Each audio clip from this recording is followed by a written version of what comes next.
Bengal SSC scam. 61 number पाने वाली मंत्री की बेटी को नौकरी, 77 नंबर वाला मेरिट से बाहर। बंगाल में हुए एसएससी घोटाले का राज कैसे खुला?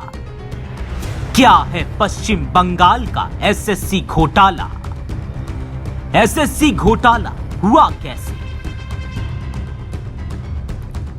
पश्चिम बंगाल सरकार राज्य में हुए घोटाले की वजह से फंसती नजर आ रही है। स्कूल सेवा आयोग एसएससी के तहत शिक्षा विभाग ग्रुप सी और ग्रुप डी की भर्तियों में हुए घोटाले को लेकर राज्य सरकार में मंत्री पार्थ चटर्जी को ईडी ने गिरफ्तार कर लिया है। ईडी की टीम ने पार्थ चटर्जी की नजदीकी अर्पिता मुखर्जी के घर से अब तक 21 करोड़ रुपए कैश बरामद किए हैं। 22 जुलाई को हुई कार्रवाई में पार्थ से रात भर पूछताछ की गई, जिसके बाद उन्हें और अर्पिता को 23 जुलाई को गिरफ्तार कर लिया गया। ईडी ने यह कार्रवाई घोटाले को लेकर की है। इस स्कैम की जांच सीबीआई को सौंपी गई है। ईडी घोटाले में पैसों की लेन देन को लेकर जांच कर रही है, लेकिन एसएससी स्कैम है क्या और इसका राज कैसे खुला? पहले समझते हैं कि आखिर ये पूरा मामला क्या है। राज्य के माध्यमिक शिक्षा बोर्ड के तहत शिक्षण और गैर शिक्षण पदों पर नियुक्ति के लिए स्कूल सेवा आयोग ने वर्ष 2016 में परीक्षा आयोजित की। परिणाम आया 27 नवंबर 2017 को। परिणाम लिस्ट में एक परीक्षार्थी बबीता सरकार का भी नाम टॉप 20 में था और उन्हें 77 नंबर मिले थे, लेकिन बाद में आयोग ने सूची रद्द कर दी। इसके बाद जब दूसरी सूची आई तो उसमें बबीता का नाम वेटिंग लिस्ट में चला गया, लेकिन उनसे 16 नंबर कम पाने वाली शिक्षा राज्य मंत्री परेश अधिकारी की बेटी का नाम सबसे ऊपर आ गया। घोटाले की परत यहीं से खुलनी शुरू हुई। बबीता के पिता हाई कोर्ट चले गए। उन्होंने दावा किया कि भर्ती परीक्षा में अधिकारी की बेटी के मुकाबले ज्यादा अंक लाने के बावजूद उसे नौकरी नहीं दी गई। याचिकाकर्ता ने बताया कि उसकी बेटी को 77 नंबर मिले थे, लेकिन उसकी बेटी का नाम मेरिट लिस्ट में आया ही नहीं, जबकि उससे कम 61 अंक पाने वाली मंत्री की बेटी का नाम सबसे ऊपर रहा और उसे नौकरी मिल गई। कोर्ट ने मामले को संज्ञान में लिया और जांच के लिए न्यायमूर्ति रंजीत कुमार बाग की अध्यक्षता में एक समिति का गठन किया गया। समिति ने अपनी रिपोर्ट में घोटाले में शामिल तत्कालीन अधिकारियों के खिलाफ मुकदमा चलाने की सिफारिश की। घोटाले में शामिल अधिकारियों ने बड़ी चालाकी से इस धांधली को अंजाम दिया। जांच में पता चला कि अधिकारियों ने चुनिंदा उम्मीदवारों को अपनी ओएमआर उत्तर पुस्तिकाओं के लिए आरटीआई लगाने और पुनर्मूल्यांकन के लिए आवेदन देने को कहा। उन्होंने ऐसा ही किया। अधिकारियों ने तब कथित तौर पर कुछ उम्मीदवारों के अंक बढ़ाकर उन्हें मेरिट में स्थान दे दिया और फिर ओएमआर सीट में हेराफेरी की।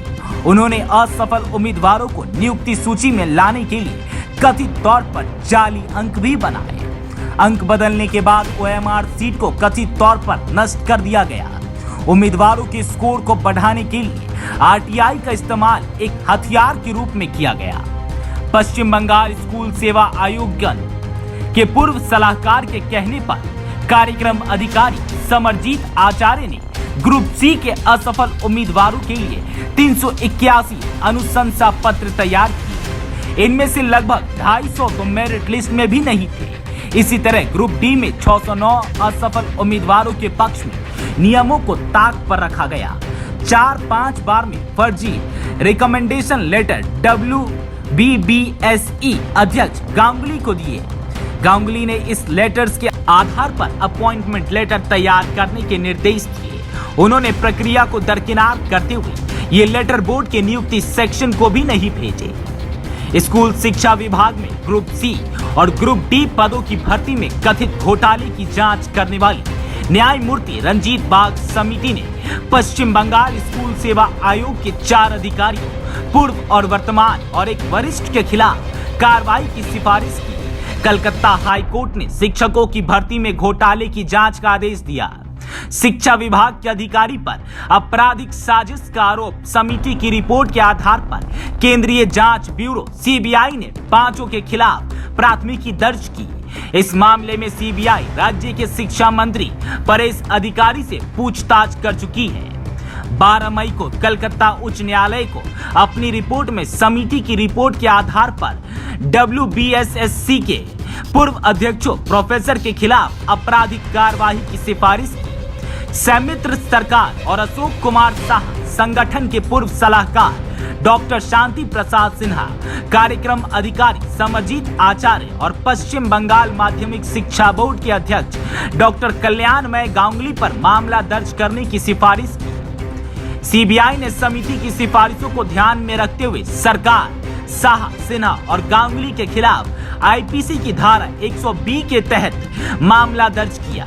इसने सिन्हा और आचार्य के खिलाफ आईपीसी की धारा 465 यानी जालसाजी, धारा 417 यानी धोखाधड़ी, धारा 468 यानी धोखाधड़ी के उद्देश्य से जालसाजी और धारा 34 यानी सामान्य इरादे से कई लोगों द्वारा किए गए कार्य को भी लागू किया गया। सीबीआई के अलावा मामले की जांच की जिम्मेदारी ईडी को दी गई।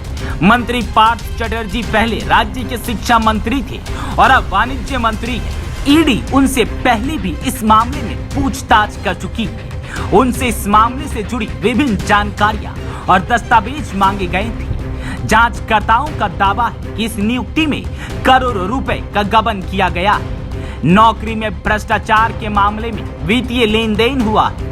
हालांकि इस मामले में विधानसभा में ममता बनर्जी ने साफ कर दिया था कि उनकी सरकार पार्थ चटर्जी के साथ खड़ी है।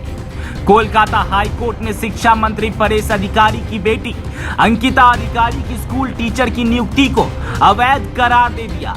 कोर्ट ने यह भी आदेश दिया है कि अंकिता से 41 महीने की सैलरी 2 किस्तों में वसूली जाए।